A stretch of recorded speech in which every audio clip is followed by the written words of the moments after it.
Dasturimizni davom ettiramiz.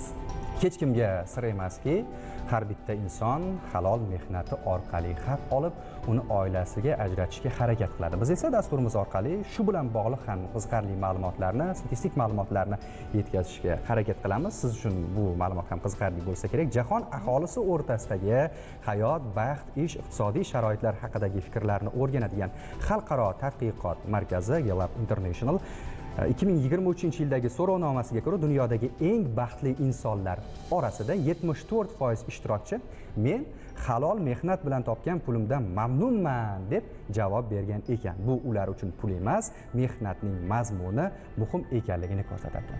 To'g'ri aytasiz. Shu o'rinda yana bir tadqiqot natijasi Birlashgan Millatlar Tashkilotining ma'lumotlariga ko'ra, qishloq joylardagi har bir to'g'ri qilingan $1 investitsiya 2,7% dollarda foyda olib kelar ekan. Shunday. Bugungi kunda mamlakatimizda kichik va o'rta biznes rahbarlari orasida ayollar soni keskin o'sib bormoqda. Ular orasida mehnat bilan hayotni o'zgartirgan yurt ayollariga ibrat bo'ladiganlar ko'p. Ana shunday insonlardan biri Qoraqalpog'istonlik Nargul Abdullayeva. Navbatdagi lavhamiz ana shu mehnatkash, halol, samimiy ayol haqida.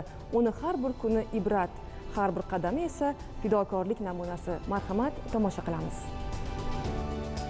Yerga mehr qo'ygan, unga bir tup nihol ekkan insonning oilasida fayzu baraka, to'kin sochin hayot bo'ladi. Daromad ham, ro'zg'or ham yurishadi. Shunday emasmi?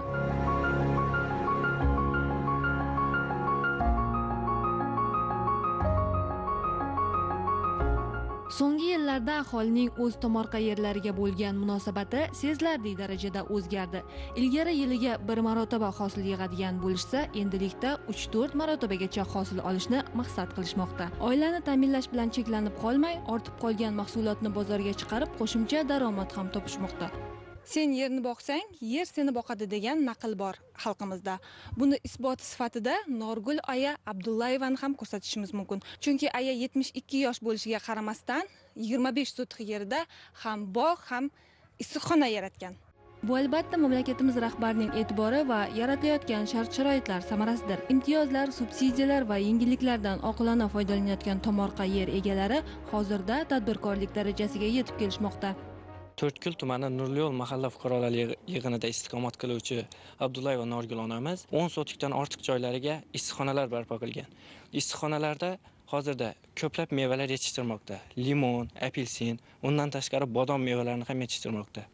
Bodom ko'chatlarini shaxsan o'zi Surxondaryodan keltirib, qolgan yer maydonlariga esa ko'plab poliz ekinlari ekmoqda. Hozirgi kunda To'rtko'l tuman bozoriga ko'plab poliz ekinlari, ko'plab boshqa oziq-ovqat mahsulotlarini ham yetishtirib bermoqda va xalqimizni oziq-ovqat mahsulotlari bilan ta'minlamoqda. To'rtko'llik Nargul Abdullayeva 72 yoshda bo'lishiga qaramay, hali ham izlanishda. Ilgari faqat tomorqasidan foydalangan bo'lsa, 2020-yildan buyon qo'shimcha yer olib, limonchilikni yo'lga qo'ydi. Yurtboshimizga, prezidentimizga men rahmatlar aytasim keladi. Elni, yurtni qayg'irib, shu kam ta'minlangan kambag'allikdan chiqish uchun shu prezidentimiz xalaqanchalik yer berib, kuchi yetganchalik yerlanak, bog'at, rag'at, limonlarni ko'r, gul ek degan farmonlarini men shu duo qilib o'tiraman prezidentimizga. Ishlayman deb oldina borgandan keyin 25 sotik yer ajratib berdilar. 15 sotikini bog' etdim. Bir 12 sotkini limonlarni etdim. Tavuk bakyatırman, koy bakyatırman, mal bakyatırman. Ailemiz shunday ekin tikim bilan, yer bilan shug'ullanib, shunday mehnat bilan tirikchilik qilib gatirgan oila. Avvaliga 50 tup limon ekdi, keyinchalik mandarin ham ekishni boshladi. Bu ishlar tajriba tariqasida amalga oshirildi va bu nihollar barcha mehnatning mevali samarasini bermoqda.